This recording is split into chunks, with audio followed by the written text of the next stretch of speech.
지속되는 가뭄에 화초를 관리하느라 장마 때보다 많은 물을 사용한 정원사를 비난할 사람은 아마 없을 것이다. 마찬가지로 이가 시리도록 추운 겨울에 최고 출력으로 가동되는 난방 장치 때문에 발생하는 추가 비용을 줄이기 위해 난방 기술자를 부르는 것은 바보짓이다. 두 경우 모두에서 물이나 난방 에너지 수요 증가는 특수한 상황 때문에 일어난 것이 분명하다. 여기에 반대 의견을 내놓을 사람이 없음에도 우리 사회는 이 당연한 이치를 다른 곳에 옮겨 적용하는 간단한 일을 하지 못하고 있다. 아주 우려스럽게 위기 상황에 처한 사람들이 에너지 대사에서 공급 부족 때문에 그렇게 되었을 수 있다는 생각을 우리는 하지 못하는 듯 하다. 우리는 그런 사람들을 비난하면서 이런 식으로 조언한다. 과체중인 사람은 먹는 양을 줄여야 해. 다들 쉽게 내뱉는 이런 문장이 머릿속에 들어앉아 과체중에 대한 우리의 시각을 지배한다. 이런 관점을 교정하는 것이 얼마나 어려운 일인지 나는 경험으로 알고 있다.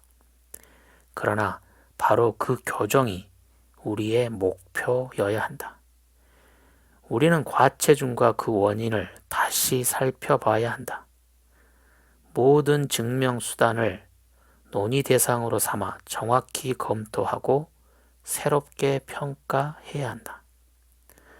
이 책 첫머리에서 나는 사람들이 점점 더 뚱뚱해지는 원인은 무엇일까라는 질문을 던졌다. 이제 우리는 과체중자들이 정말로 내적인 위기에 처해 있음을 안다. 그들은 에너지 분배 장애에 시달리고 있다. 그들의 뇌는 적당량의 에너지를 공급받는 반면 몸에는 에너지가 넘쳐난다. 더 나아가 우리는 이 같은 에너지 분배 장애가 예외 없이 뇌 당김의 경쟁력 부족에서 비롯된다는 것을 배웠다. 그러므로 과체중이 단지 과도한 영양 섭취의 결과라고 주장하는 사람들은 과체중의 진짜 원인을 무시하면서 왜 에너지가 인체 내에서 뇌와 몸에 그토록 불균등하게 분배되는가에 대한 질문에 어떤 대답도 내놓지 못하는 것이다. 과체중자가 살을 빼기 위해 덜 먹기로 결심하는 것은 원인을 외면하면서 증상을 없애려는 것과 같다. 뇌 당김의 경쟁력이 부족하면 스트레스 시스템은 휴지 상태로 복귀하지 못한다. 혹은 스트레스 시스템의 휴지 상태가 재설정된 탓에 뇌 당김의 경쟁력이 부족한 것일 수도 있다. 요컨대 경쟁력 없는 뇌 당김은 우리가 스트레스 시스템을 평행 상태로 만들고 좋은 기분으로 복귀하는데 어려움을 겪는다는 것을 말해준다. 이것이 과체중의 진짜 원인이라는 사실을 알면 우리의 질문은 자동으로 달라질 것이다. 왜냐하면 중요한 것은 과체중자가 살을 빼기 위해 무엇을 할 수 있느냐가 아니기 때문이다. 오히려 우리는 이렇게 물어야 한다. 스트레스 시스템을 안정적인 휴지 상태로 복귀시키고 다시 좋은 기분을 되찾기 위해 우리는 무엇을 할 수 있을까? 이렇게 물을 때, 그리고 오직 그럴 때에만 우리의 뇌는 점점 더 많이 먹는 비상 대책에 의지하지 않고 활기찬 균형에 도달할 수 있다.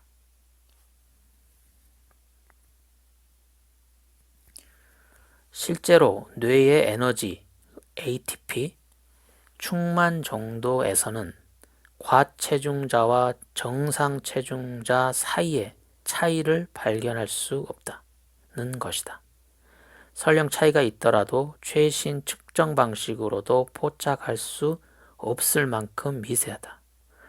이처럼 뇌로의 에너지 공급과 뇌의 정상적 기능은 뇌 당김의 약화에 아랑곳 없이 그대로 유지된다. 이런 상황을 미술관에 설치된 아주 예민한 난방 장치의 반응에 비유할 수 있다. 실내 온도나 뇌의 ATP 보유량이 정상값을 조금이라도 벗어나면 회화 작품에 가장 적합한 실내 온도나 뇌 에너지 항상성을 지키기 위해 양쪽 시스템 모두에서 신속하고 대대적인 대응 조치가 내려진다. 같은 맥락에서 최근 젊은 과체중 여성들을 대상으로 실시한 MRI에서 이루어진 뇌의 크기에 관한 발견은 주목할 만하다. 이들 여성은 연구 중에 저칼로리 다이어트를 통해 체중을 줄였다. 이 연구에서 두 가지 중요한 발견이 이루어졌다. 저칼로리 다이어트를 심지어 장기간 하더라도 뇌는 위축되지 않는다.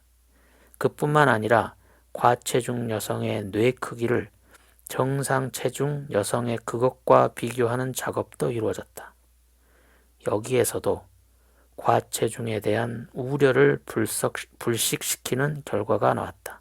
요컨대 과체중 여성의 뇌와 정상 체중 여성의 뇌에서 크기의 차이를 발견하지 못했다. 뇌 에너지 충만 상태와 뇌 크기에 관한 이런 최신 실험은 뇌가 자신의 뉴런 시스템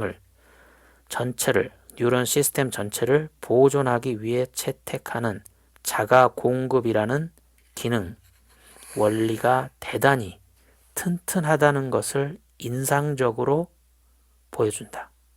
요컨대 과체중자는 뇌 당김의 경쟁력 부족이라는 조건이 이미 주어진 상황에서 그 악영향을 상쇄함으로써 뇌 물질 대사의 균형을 유지할 수 있다.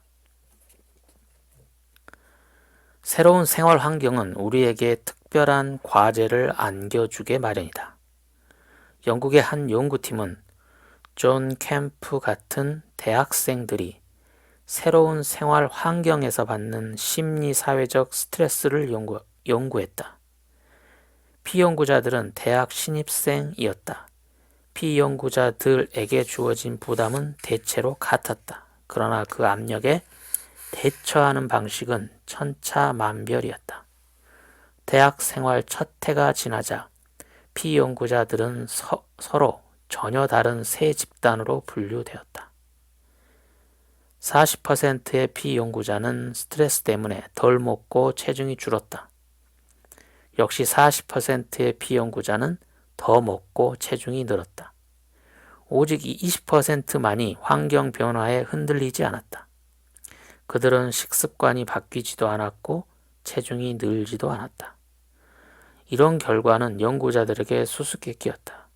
스트레스 때문에 체중이 늘 수도 있고 줄 수도 있을까? 새로운 생활 및 교육 환경으로 인해 대체로 동일하게 경험한 심리사회적 스트레스가 전혀 상반된 변화를 일으킬 수 있다는 것을 어떻게 설명해야 할까? 연구 결과를 좀 더 자세히 분석해보니 그 결과가 만성 스트레스와 우울증 사이에 흥미로운 유사성을 시사한다는 사실이 드러났다. 우울증 증상은 상반된 두 유형으로 분류할 수 있다. 전형적 우울증 증상은 체중 감소와 수면 장애다. 그들의 혈액을 검사해보면 코르티솔 수치의 상승을 포착할 수 있다. 이는 스트레스 시스템이 과잉 활동 중이라는 뜻이다. 반면 이른바 비전형적 우울증의 대표 증상은 많이 먹기, 체중 증가, 수면 욕구 증가, 사회적 접촉 기피 등이다. 이런 경우 스트레스 시스템의 활동은 오히려 줄어든다. 하지만 이 두 유형의 우울증은 가장 핵심적인 증상을 공유하는데 그것은 바로 우울한 기분이다. 영국 대학생들의 상반된 스트레스 반응을 설명하려면 스트레스 시스템의 활동을 누그러뜨리는 전략의 다양성을 고려해야 한다. A집단의 피연구자, 만성 스트레스를 받아 덜 먹는 대학생에게서 심리사회적 스트레스가 만성화할 지경이 되어도 스트레스 반응이 잦아들지 않았다. 이들의 뇌 당김은 1년 내내 고출력으로 작동한다. 몸의 조장소에서 에너지를 끌어당겨 뇌에 공급하는 기능이 아주 원활해서 심지어 영양 섭취를 줄일 수 있을 정도다. 이들은 초긴장 상태에 있다. 명료하게 깨어있고 집중력이 좋으며 일을 많이 한다.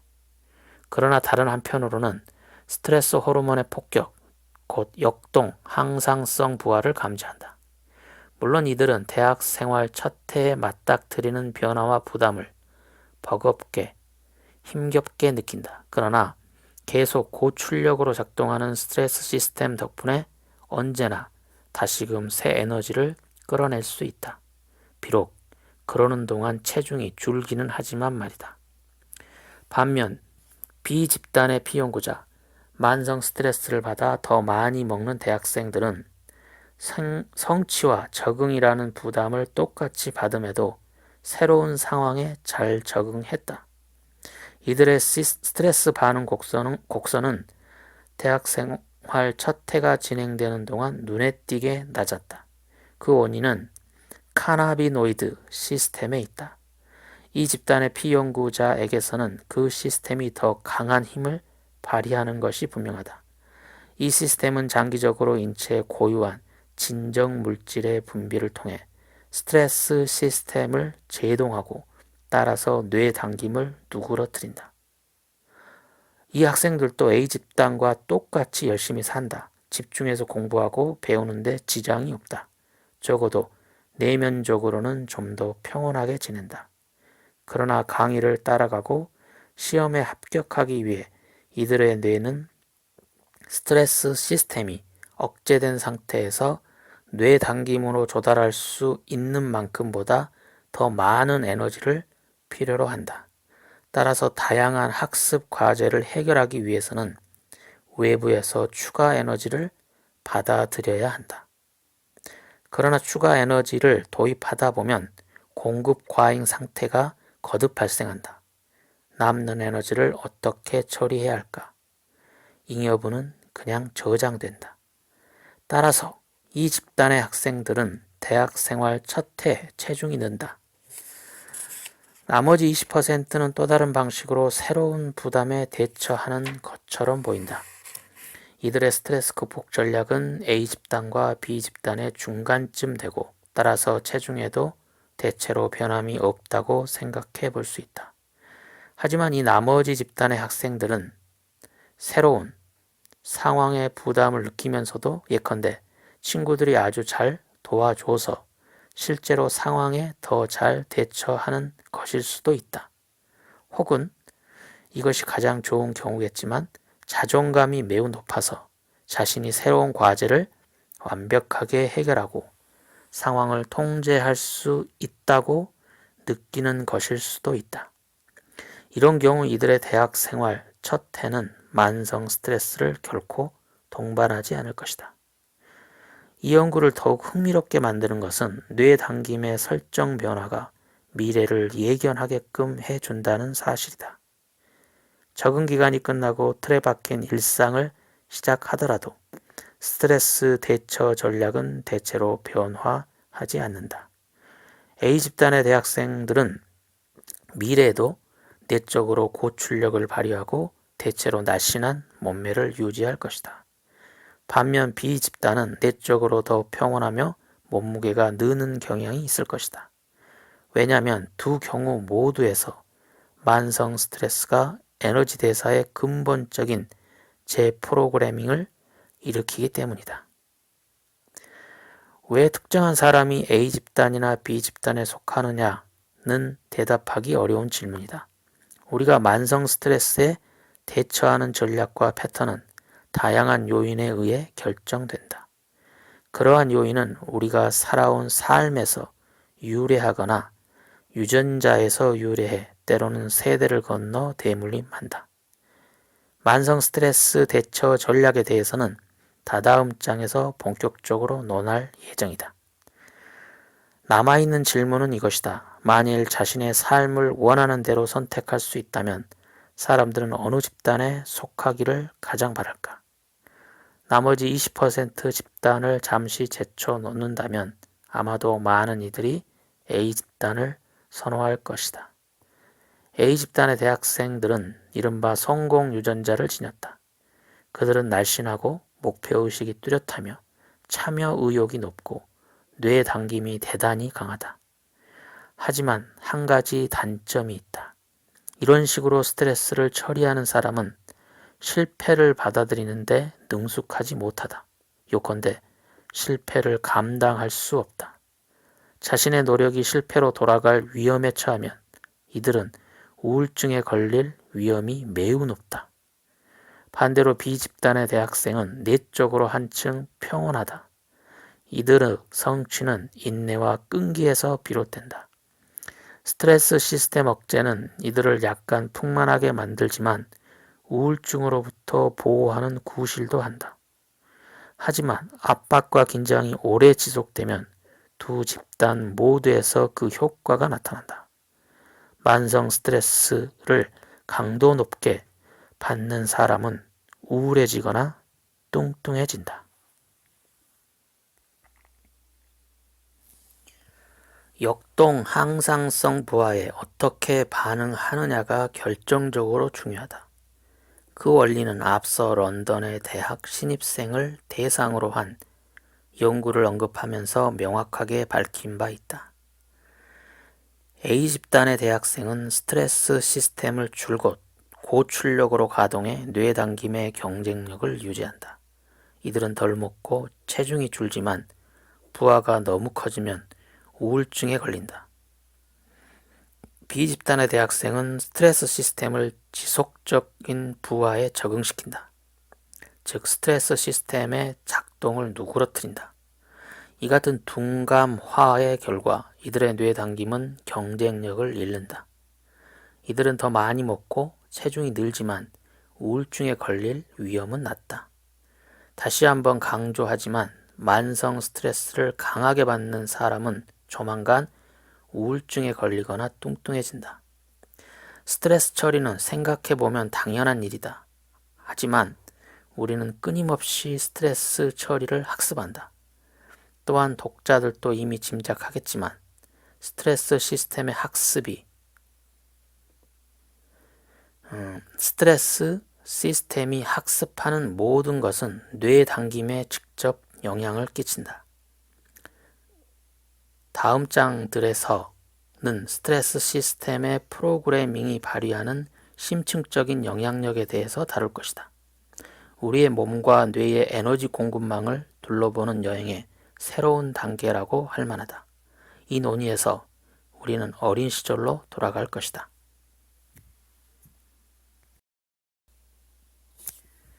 모든 스트레스 요인이 만성 스트레스를 일으킬 수 있지만 반드시 그런 것은 아니다. 하지만 원리적으로는 이렇게 말할 수 있다.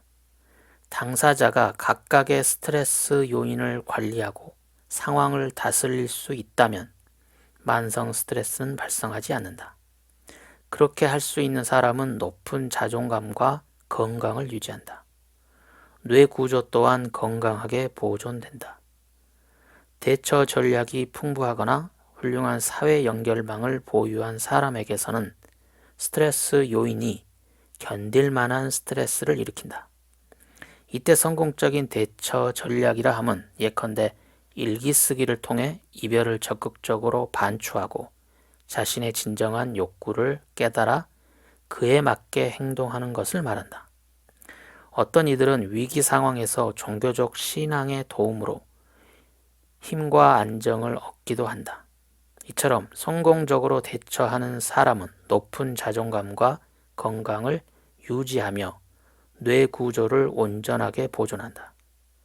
반면 지속적으로 스트레스 요인과 맞닥뜨리는 사람에게 대처 전략이 없거나 불충분하면 해롭고 유독한 스트레스가 발생한다. 그런 사람은 끊임없이 역동 항상성 부하를 받고 결국 이에 굴복한다. 다시 말해 신체적으로나 정신적으로 병이 든다. 뇌 구조는 온전하게 보존되지 않는다.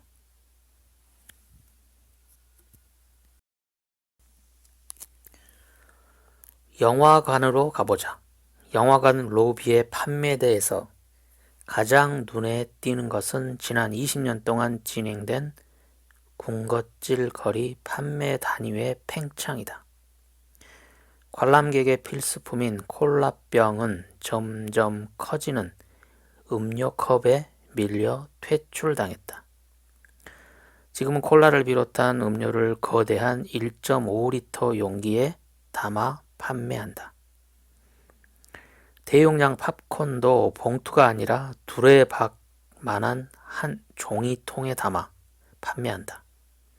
사정이 이렇다 보니 영화 관람은 끊임없는 군것질과 한 쌍이 될 수밖에 없다. 영화관 운영자에게는 이런 변화가 당연히 긍정적이다. 따지고 보면 그들은 주로 스낵과 음료를 팔아 돈을 벌기 때문이다. 영화관 입장 수입 대부분은 필름 대여료로 나간다. 영화 관람에 그렇게 많은 칼로리가 필요한 이유는 과연 무엇일까? 질문을 좀 더 다듬어 보자. 왜 영화관은 우리의 뇌를 에너지 수요가 아주 높은 듯한 상태에 빠뜨리는 것일까? 영화 상영에 앞선 광고가 보내는 큐는 논외로 하더라도 현대 오락 영화 자체가 우리 뇌를 지속적인 예외 상태에 빠뜨린다. 빠른 장면 전환, 압도적인 특수효과, 노골적인 잔인성, 공포를 자아내는 광경과 새로운 3D 기술로 영화라는 대단한 구경거리의 주요한 첨가물이다. 이런 첨가물이 듬뿍 들어간 영화가 제공하는 자극의 홍수는 영화관 안에 있는 편도체 120명의 그 영화 관람자, 그 소유자들로 하여금 지속적인 경계, 태세를 취하게끔 한다. 우리는 이것을 다음과 같이 이해할 수 있다. 우리의 뇌는 인간 진화의 다양한 단계에 출현한 여러 구역으로 이루어져 있다. 그래서 공포 영화에서 산 사람의 몸을 톱으로 써는 무시무시한 장면을 보면 진화 역사에서 비교적 최근에 발생한 뇌피질 구역은 그 끔찍한 장면을 허구적인 영화의 한 부분으로 받아들인다. 우리의 지성은 상대화 능력을 지니고 있다. 요컨대 눈에 보이는 장면의 위협이 실제가 아니라는 것을 안다. 그러나 그 장면에 담긴 메시지의 뇌의 공포 중추, 도주 중추, 반사 중추에도 도달한다. 편도체는 진화 역사에서 비교적 일찍 발생한 뇌 구역 중 하나인데 이것은 실제하는 위험뿐만 아니라 가상의 위험에도 반응해 경계 태세를 갖춘다. 따라서 긴장을 자아내는 장면이나 폭력적인 장면이 영사막에 나타나면 편도체는 실제 상황에서와 마찬가지로 반응해 위험 관련 신경세포 집단의 정보 처리 속도를 최대로 높인다. 속도 향상은 에너지 수요 증가를 의미한다. 폭력 장면으로 인해 처음에는 뇌 당김이 가동한다. 그러나 뇌 당김으로는 감정이 분수처럼 솟구치는 2시간 내내 충분한 에너지를 공급하기에 역부족이므로 몸 당김이 가세한다. 거대한 팝콘 통과 과자, 아이스크림, 단 것이 투입되는 것이다. 그런데 흥미로운 사실은 우리가 영화 시작 전에 군것질 거리를 확보해 놓을 뿐더러 우리의 뇌를 분주하게 만들 극적인 장면이 망막에 맺히기 전에 이미 군것질을 시작한다는 것이다. 어쩌면 이것도 조건화의 결과일 것이다. 영화관을 방문한 상황 전체가 하나의 거대한 큐일 수 있다. 예컨대 우리가 과거 영화관에서 흥분과 격정의 홍수를 거듭 경험한 결과 칼로리로 무장하는 법을 학습한 것이라 생각해 볼 수 있다. 곧 이어 120분 동안 우리의 뇌가 틀림없이 칼로리를 요구할 테니 말이다. 이에 관한 연구는 아직 이루어지지 않았다. 또한 등급이 높은 영화를 상영할 때 더 많은 팝콘을 판매하고 소비할 것이라는 추측을 검증하는 연구도 이루어지지 않았다. 이 추측에 따르면 18세 이상 관람가 등급, 즉 공포 영화와 폭력 영화를 상영할 때 팝콘 소비량이 가장 많을 것이다. 처음으로 뱀과 마주친 석기시대 아이 대신 컴퓨터 게임기 앞에 거의 몰아지경으로 앉아있는 21세기의 청소년을 살펴보기로 하자. 소년은 1인칭 슈터 유형의 전투 게임을 하는 중이다. 소년의 뇌는 가상 전쟁터에 들어선다.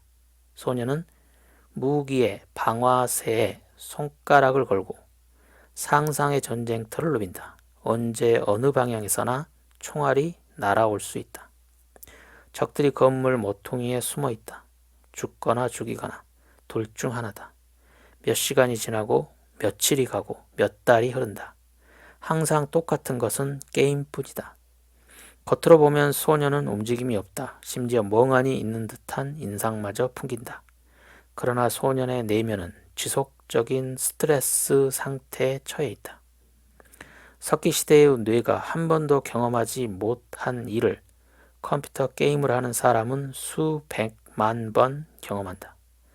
석기시대의 위험은 죽음이나 간신히 살아남기를 의미했다.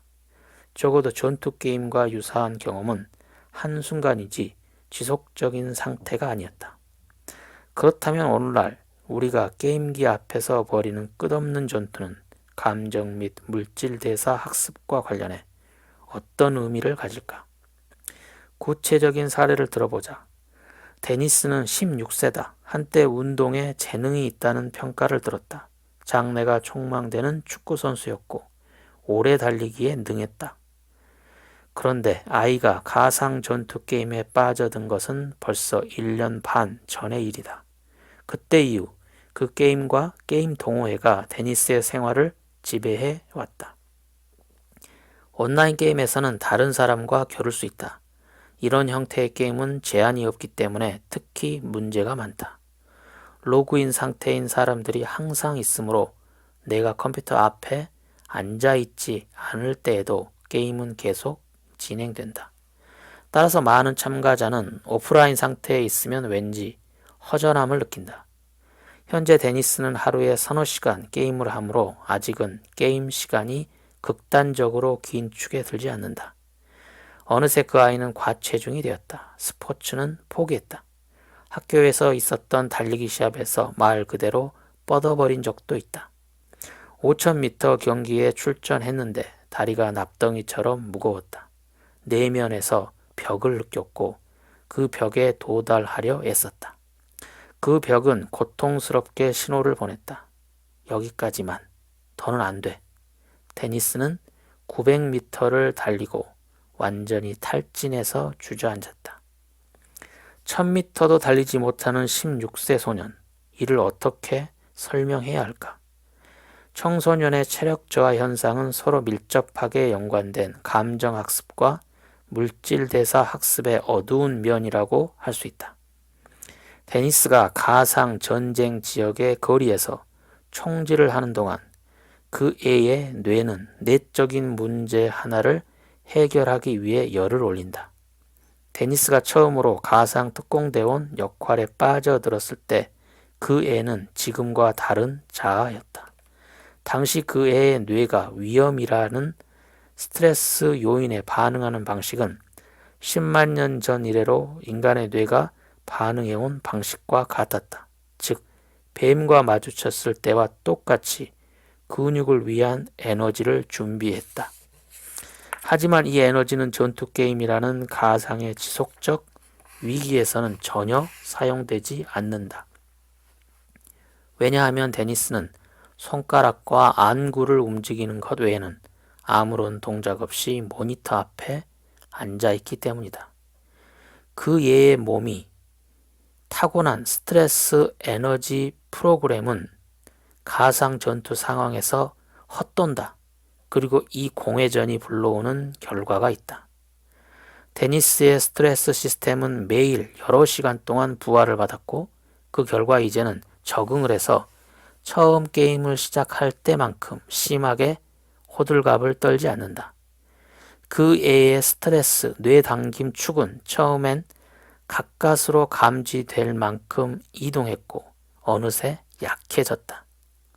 그럼에도 데니스가 온라인 적과 숨막히는 전투를 할 때 그 애의 뇌 에너지 수요는 여전히 높다. 따라서 한편으로는 컴퓨터에 붙어 사는 수많은 아동에게 전형적인 과체중이 발생할 가능성이 높다.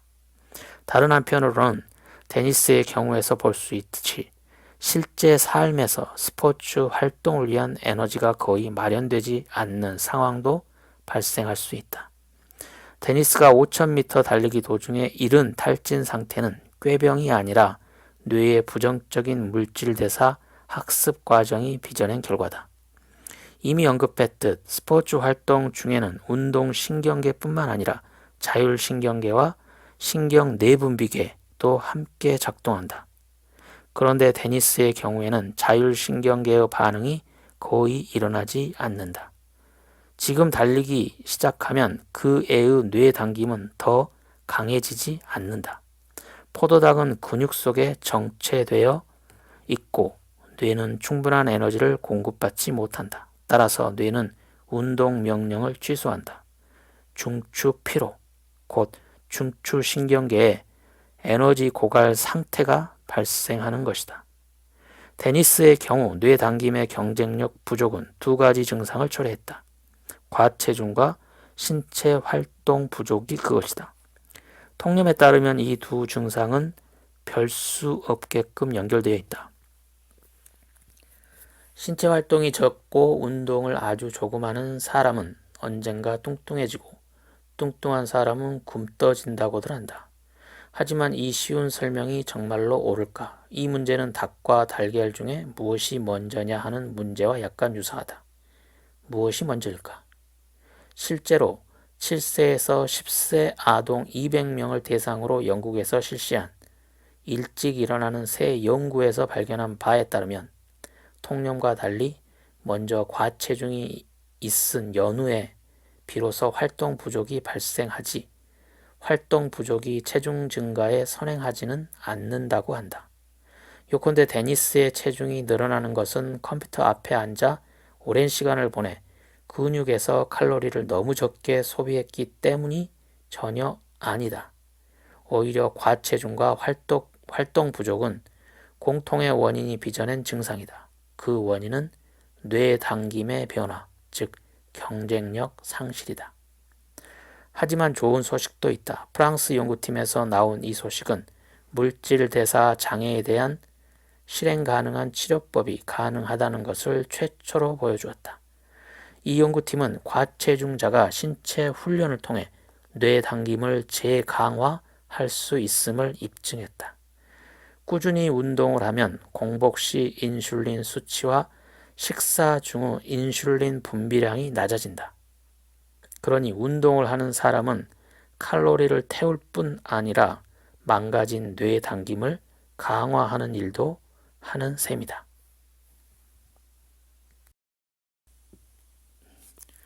이기적인 뇌 이론에서 과체중을 다스리기 위한 새로운 치료 원리를 얻을 수 있다. 결정적으로 중요한 것은 뇌 에너지 항상성과 감정 항상성이 깨질 때 과체중이 발생한다는 인식이다.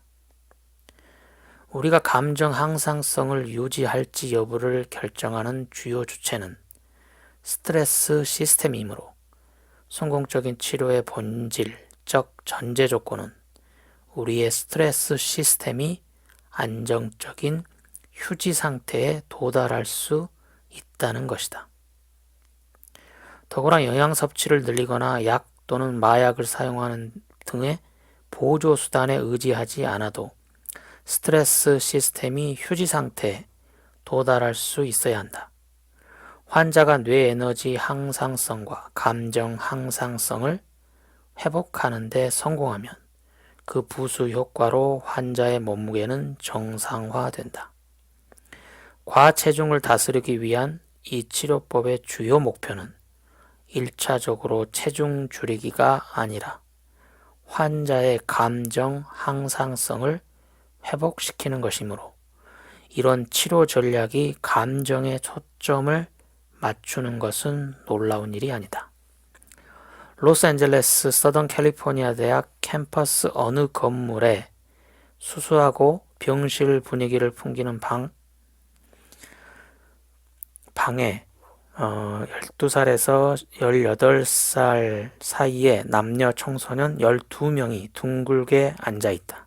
다들 과체중이다.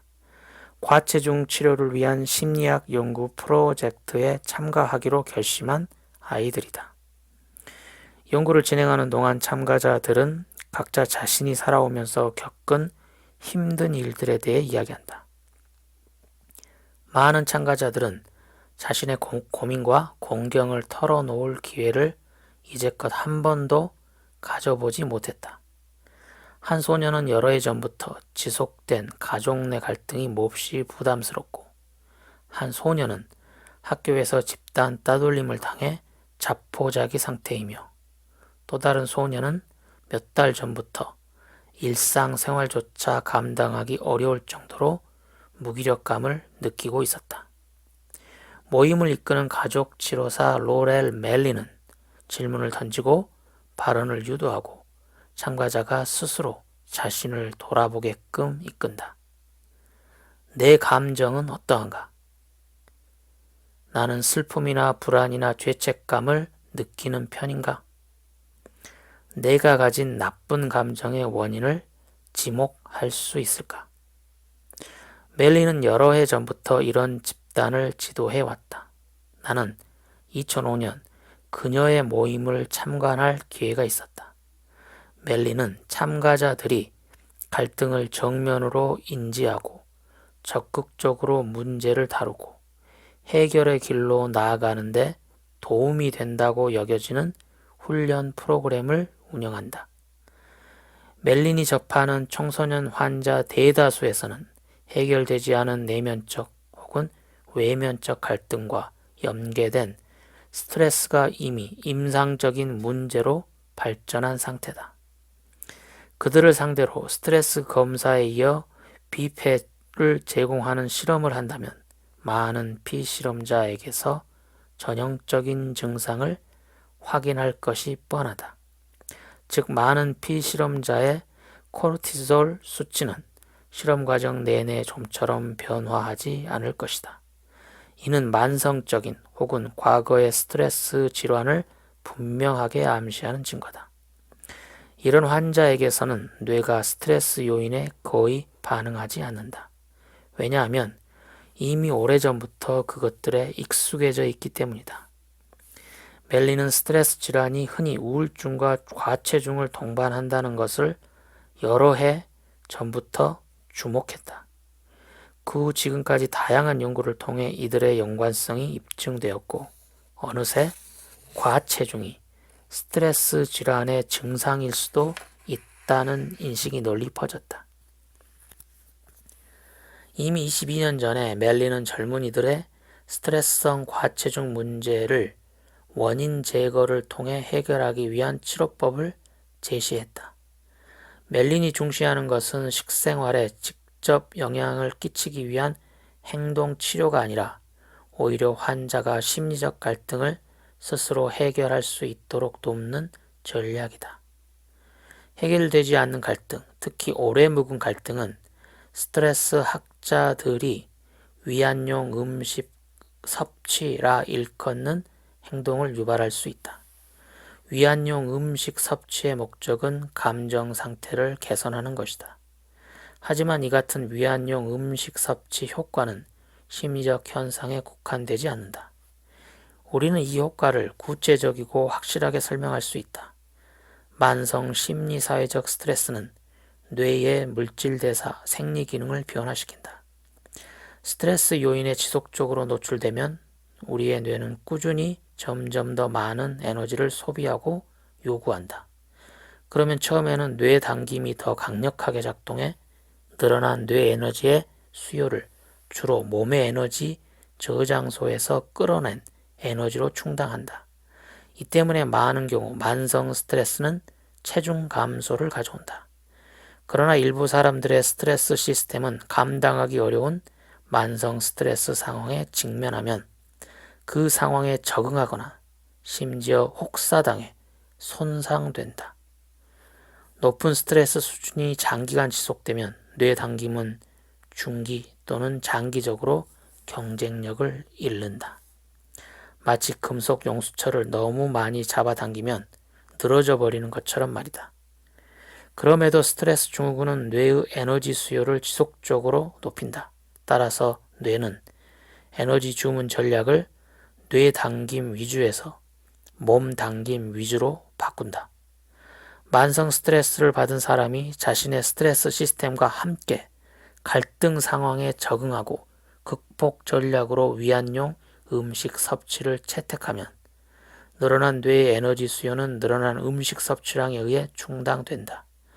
이렇게 행동하는 사람은 한편으로는 스트레스 시스템의 부담 완화를 감지한다. 쉽게 말해서 음식 섭취를 통해 위안을 얻는다. 그리고 다른 한편으로는 음식 섭취 증가의 결과 곧 체중 증가를 감수해야 한다. 스트레스 의학에서 입증되었듯 원인 구실을 하는 스트레스 요인과 그 결과 나타나는 스트레스 반응을 구분해야 한다. 일부 스트레스 상황은 갑자기 닥치고 신속하게 멀어진다. 예컨대 위험 상황이 그러하다. 하지만 우리는 신체 안녕에는 위험이 전혀 없지만 스스로 큰 의미를 부여하는 상황에서도 스트레스 반응을 나타낸다. 우리는 스트레스 반응의 원인을 명확히 알 수도 있고 전혀 모를 수도 있다. 생리학적으로 볼 때 스트레스 시스템의 임무는 뇌와 근육에 추가 에너지를 공급해 사고 능력과 행동 능력을 향상시킴으로써 우리로 하여금 스트레스 요인에 잘 대처하게끔 하는 것이다. 하지만 우리의 신경계가 스트레스 요인에 직면해 스트레스 반응을 나타낼 때 정확히 어떤 일이 일어나는 것일까? 10만 년 전의 검치 호랑이는 틀림없이 호모 사피엔스 종이 맞닥뜨릴 수 있는 가장 큰 스트레스 요인 중 하나였다. 이 포식동물의 모습은 우리 조상들의 뇌에서 경보 신호의 연쇄를 일으킨다.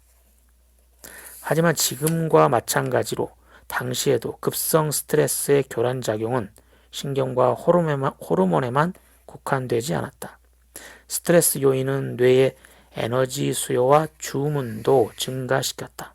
그 결과 연쇄 반응이 일어나고 교감신경계가 최대 출력으로 작동한다. 부신에서 아드레날린이 분비된다. 간과 근육 및 지방 조직에 저장된 에너지를 동원하기 위해 뇌 당김을 강화한다. 외적인 위험이 사라지면 부신에서 코르티졸이 분비되고 스트레스 반응을 종결한다.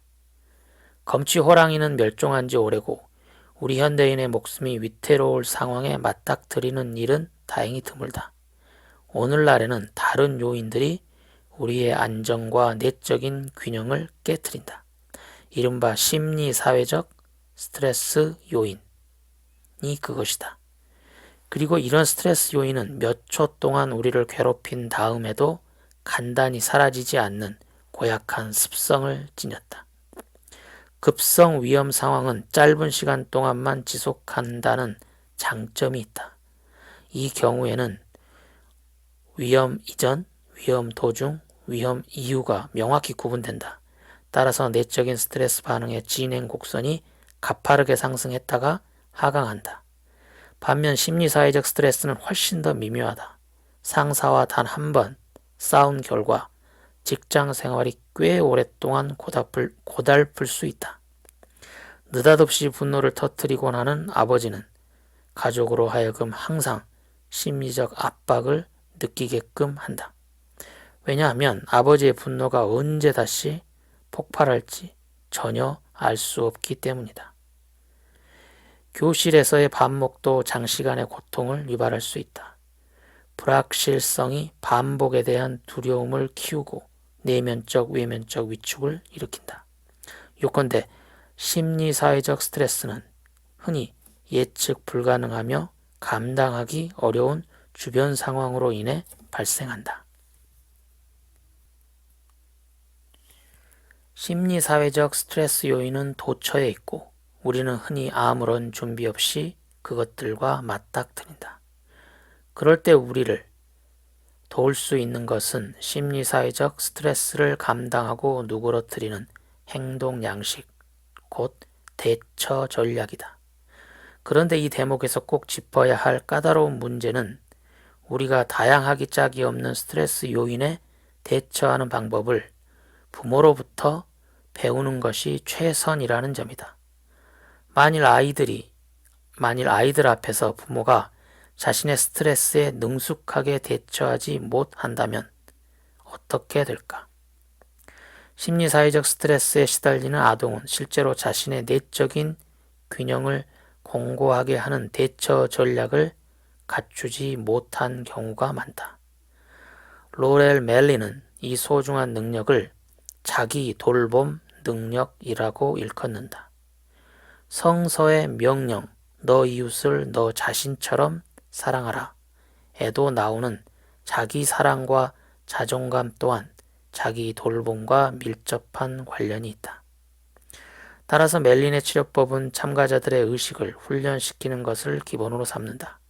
참가자는 자신의 욕구를 알아채고 진지하게 받아들이는 능력을 키우는 한편 자신을 현실적으로 평가하고 자신의 한계를 설정하는 법도 배워야 한다. 멜린의 치료에서 이런 능력을 훈련하는 과정은 참가자들이 그것들을 완전히 익혀 능숙하게 활용할 때까지 계속된다. 멜린은 자기 프로그램의 효과에 관해 이런 전략을 내면화하면 참가자들의 감정적, 사회적 행동이 안정된다고 설명한다. 멜린은 서던 캘리포니아 대학에서 장기적인 연구를 수행했다. 그 연구에서는 청소년뿐만 아니라 성인도 1.3년에서 2.0년 동안 멜린의 치료 프로그램에 참가했다. 특히 참가자 19명은 총 6년에 걸친 사후조사까지 받았다. 참가자들은 체중과 혈압을 다양한 방식으로 검사받았고 스포츠 활동을 했으며 우울증 검사도 받았다.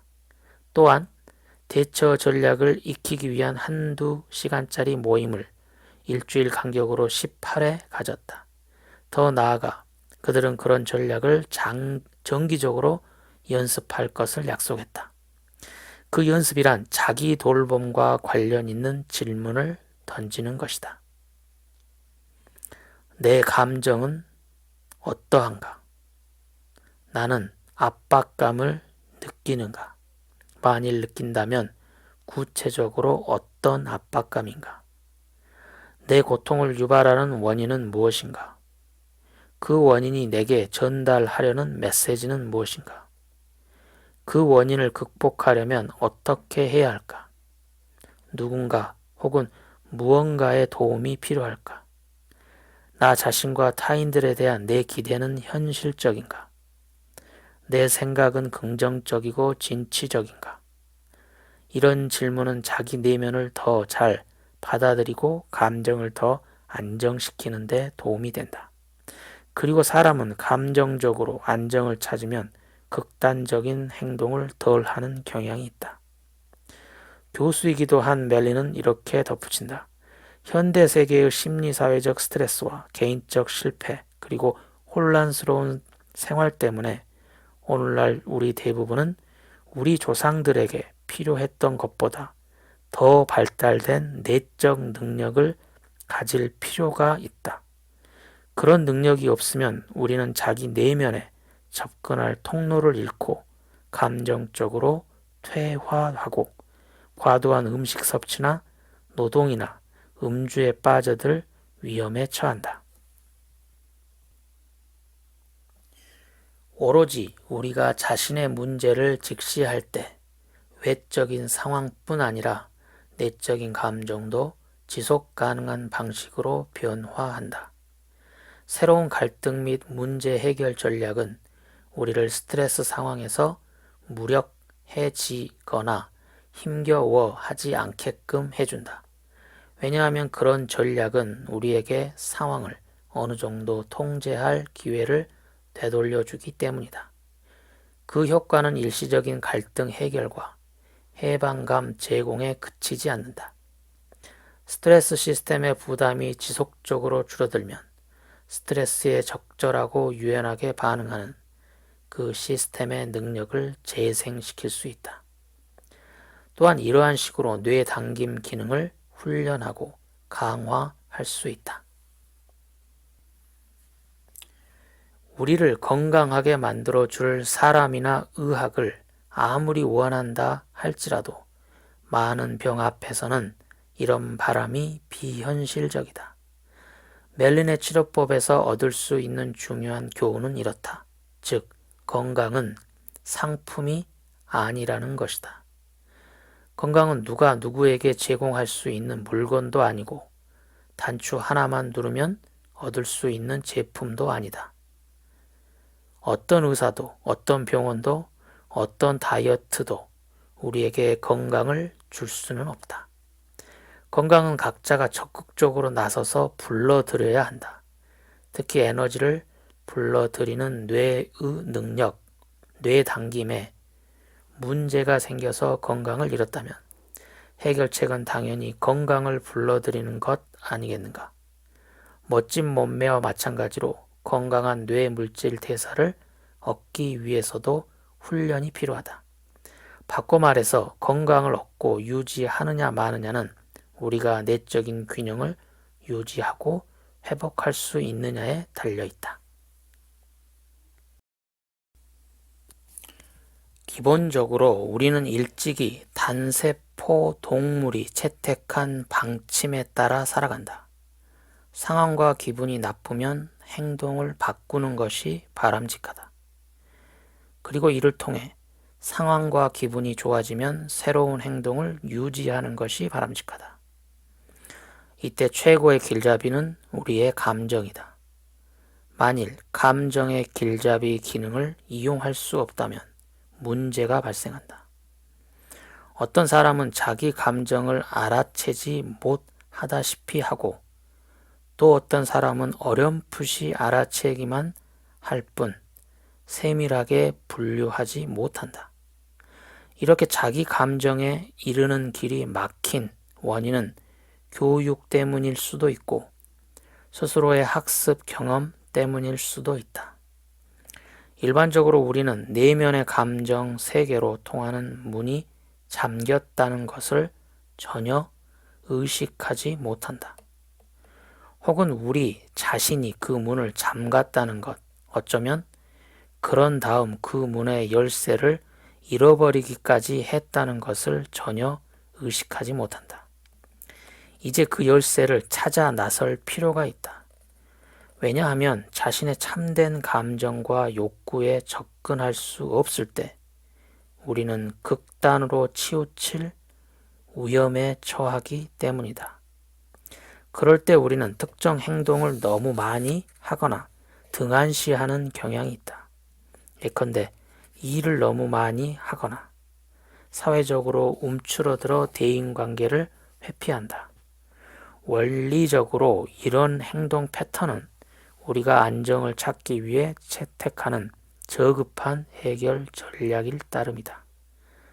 앞서 언급한 위안용 음식 섭취도 지속적이거나 반복적으로 압박을 느끼는 상황에서 많은 사람이 채택하는 저급한 행동 전략 중 하나다.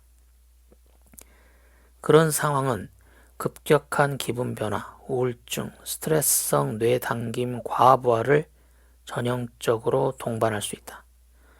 부담스러운 상황에서 뇌의 에너지 소비가 급격히 증가할 수 있고, 그러면 몸에서 충분한 포도당을 끌어올려 뇌에 공급하는 것이 어려워진다. 이런 역동 항상성 부하를 받는 사람은 자신의 안락 범위를 벗어난다. 요컨대 기분이 나빠지고 흥분과 긴장을 느낀다. 이때 위안용 음식 섭취는 비록 최적의 해결책은 아니지만 그럴듯한 해결책이다. 절망감에 맞서 음식을 섭취하면 뇌는 신속하게 외래 포도당을 공급받는다. 따라서 체내에서 저장한 에너지를 동원하기 위한 스트레스 반응이 완화될 수 있고, 당사자는 거의 곧바로 기분이 좋아지고 심지어 위안을 느낀다. 스스로 자신을 돌볼 수 있다는 것은 자신의 내면에 귀를 기울이고 자신의 감정을 알아채고 자신의 참된 욕구를 구체적으로 표현할 수 있다는 것을 의미한다. 내 감정은 어떠한가? 나에게 정말로 필요한 것은 무엇인가? 누군가 혹은 무언가의 도움이 나에게 필요한가? 이때 결정적으로 중요한 것은 자기 내면의 소리를 듣고 인위적으로 생산된 감각에 이끌리지 않는 법을 배워야 한다는 것이다. 예컨대 알코올, 약, 감성 마케팅 기술로 무장한 노련한 판매원이 제공하는 서비스들. 왜냐하면 내면에서 고유한 욕구를 거쳐 솟아나오는 감정은 우리가 무엇을 바꿔야 옳을지 알려주지만 외부에서 주입된 감각과 욕구는 전혀 그렇지 않기 때문이다. 오히려 정반대다. 에너지 항상성과 감정 항상성은 뗄 수 없게끔 연결되어 있으므로 균형 잡힌 감정 생활은 뇌 당김의 재정상화를 향한 결정적인 한걸음이라고 할 수 있다. 뇌 당김을 다시 건강한 기본 설정으로 되돌릴 수 있을지는 여러 가지 요소에 의해 결정된다. 예컨대 환자의 나이와 의지, 또한 환자가 전문가의 도움을 요청하느냐에 따위에 좌우된다. 분명하게 말해두지만 감정 조절 및 사회적 경쟁력 훈련과 문제 해결 훈련에 기초한 치료 프로그램은 시간과 비용이 많이 든다. 전체 남성의 75.4%, 전체 여성의 58.9%에 달하는 과체중자에게 그런 치료를 제공할 수 있는 의료보험은 현재 독일에 없다. 안타깝게도 독일에는 효과를 입증한 과체중 자가치료법 또한 아직 없다. 하지만 자신의 뇌 물질 대사를 다시 균형 잡힌 상태로 이끄는 방법에 관한 단서는 존재한다. 이 장에서는 나는 자신의 감정이 지닌 힘을 이용해보고 싶은 독자를 위해 일종의 점검 목록을 제시할 것이다. 그 목록이 독자로 하여금 원리를 명확히 이해하고 자신의 감정을 다루고 갈등을 해결하고 원초적인 욕구를 구체적으로 진술하는 연습에 나설 의욕을 갖게 해주길 바란다. 다시 한번 강조하지만 영혼의 균형, 감정 항상성과 스트레스 시스템의 휴지 상태는 같은 거다. 그 영혼의 균형은 우리 뇌 물질 대사의 균형, 즉 에너지 항상성과 밀접하게 연관되어 있다.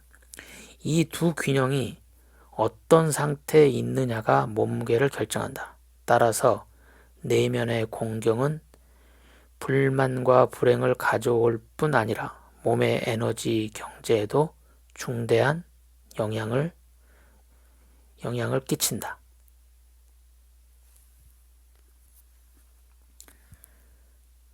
부정적인 감정은 큰 힘을 지니고 있다. 그 힘은 적대적일 수도 있지만 우리는 그것을 긍정적으로 이용할 수 있다. 부정적인 감정의 힘을 이용할 줄 알면 그것을 어마어마한 변화의 힘으로 삼을 수 있다.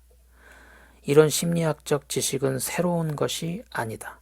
하지만 그럼에도 부정적 감정을 알아채고 그 바탕에 깔린 상황을 새롭게 이해하고 해묵은 행동 패턴에서 벗어나는 것은 여전히 어려운 일이다. 여기에 일단 부정적 감정의 목록을 한번 살펴보자. 화, 슬픔, 병들었다는 느낌, 실망, 외로움, 죄책감, 불안, 따분함. 전부 익숙한 감정이다. 우리는 이런 감정을 참아내고 떨쳐버리고 도외시한다. 이런 감정의 참된 원인을 좀 더 정확히 직시하려고 애쓰는 경우는 대다수 사람에게 극히 드물다.